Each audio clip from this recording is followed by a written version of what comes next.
নিশ্চয়ই আমরা সবাই মেদভুরিহীন একটা ফ্ল্যাট, স্লিম ও সুদর্শন বডি ফিগার চাই, কিন্তু জিমে যাওয়ার সময় নেই আর কঠিন ডায়েটও ভালো লাগে না।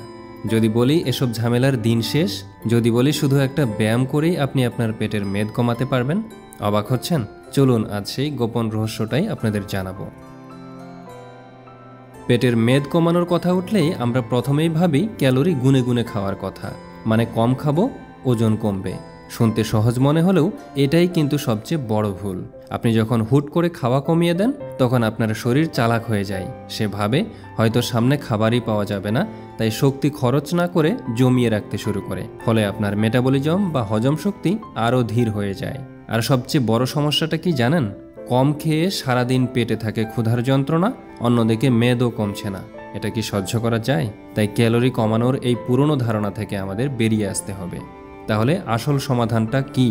আসল সমাধান লুকিয়ে আছে আমাদের শরীরেরই একটি হরমোনের মধ্যে, যার নাম ইনসুলিন। সহজ কথায়, ইনসুলিন হলো আমাদের শরীরের ট্রাফিক পুলিশ। সে ঠিক করে দেয় আমাদের খাবার খাওয়ার মাধ্যমে অর্জিত শক্তিটা খরচ হবে নাকি চর্বি বা ফ্যাট হিসেবে পেটে জমা হবে।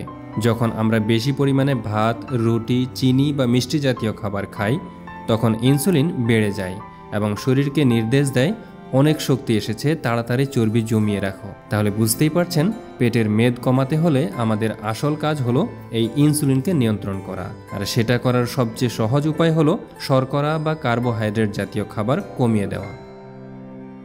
যখন আপনি আপনার খাদ্য তালিকা থেকে কার্বোহাইড্রেট যেমন ভাত, রুটি, চিনি এগুলো কমিয়ে দেবেন, তখন ইনসুলিনের মাত্রা কমে আসবে। তখন শরীর শক্তির জন্য কোথায় যাবে? সোজা আপনার পেটে জমে থাকা চর্বির কাছে। শরীর তখন নিজের জমানো চর্বি গলিয়ে শক্তি তৈরি করতে শুরু করবে। এর সবচেয়ে মজার দিকটা কি জানেন? আপনার ক্ষুধা একদম কমে যাবে, কারণ আপনার শরীর তো আর খাবারের জন্য অপেক্ষা করছে না, সে নিজের ভেতরের চর্বির ব্যাংক থেকেই শক্তি নিচ্ছে। ফলে সারাদিন থাকবেন একদম চাঙ্গা, কোনো ক্লান্তি বা দুর্বলতা ছাড়াই। কি খাবেন? সবুজ শাকসবজি, মাছ, মাংস, ডিম আর স্বাস্থ্যকর ফ্যাট যেমন অলিভ অয়েল, বাদাম ইত্যাদি। এড়িয়ে চলবেন ভাত, রুটি, পাউরুটি, চিনি, কোমল পানীয় এবং প্রক্রিয়াজাত খাবার। মনে রাখবেন, প্রথম কয়েকদিন একটু অন্যরকম লাগতে পারে, কিন্তু 2-3 সপ্তাহের মধ্যেই আপনার শরীর এই নতুন নিয়মে অভ্যস্ত হয়ে যাবে এবং আপনি নিজেই পার্থক্যটা অনুভব করতে শুরু করবেন। ডায়েটের কথা তো হলো, এবার আসি সেই জাদুকরী ব্যায়ামের কথা, যা আপনার পেটের মাংসপেশিকে ভেতর থেকে শক্তিশালী ও টাইট করবে।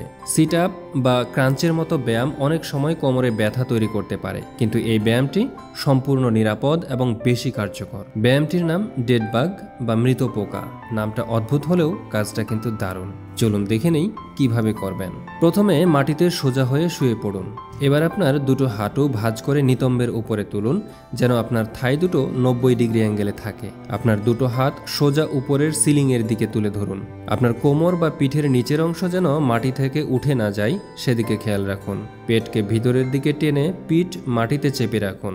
এবার ধীরে ধীরে আপনার ডান হাত পিছনে এবং বাম পা সামনে সোজা প্রসারিত করুন। খেয়াল রাখবেন হাত বা পা যেন মাটি স্পর্শ না করে।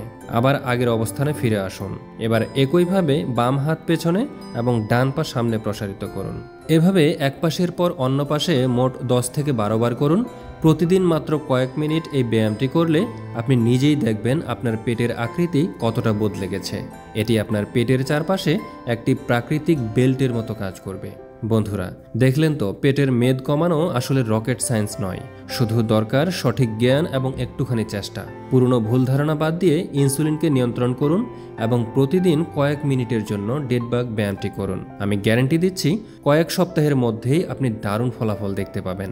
এই সহজ ব্যায়াম আর ইনসুলিন কন্ট্রোল পদ্ধতি যদি আপনার কাজে আসে, তাহলে অবশ্যই বন্ধুদের সাথে শেয়ার করুন।